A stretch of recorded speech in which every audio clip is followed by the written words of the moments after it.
Welcome to Guide Guru. We hope this video helps.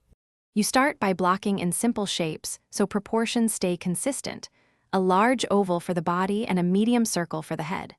Once placed, add 2 small ear circles on top and 2 side ovals to suggest shoulders. Make a vertical center line and a horizontal eye line slightly below the head midpoint. This tells you where features go.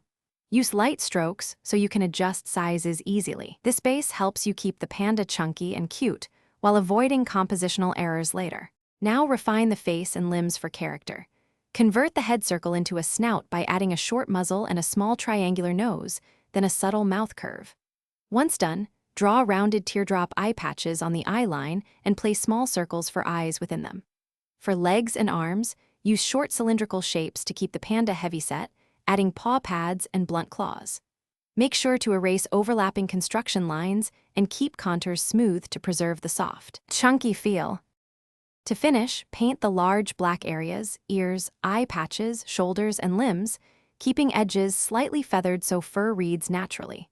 Once done, add short directional strokes for fur texture, concentrating along contours and under the belly, shade joints, and under the chin to sell volume. Make sure to lift tiny highlights on the nose and eyes to suggest moisture. If the design looks flat, increase contrast between blacks and grays and softly smudge edges. This troubleshooting step.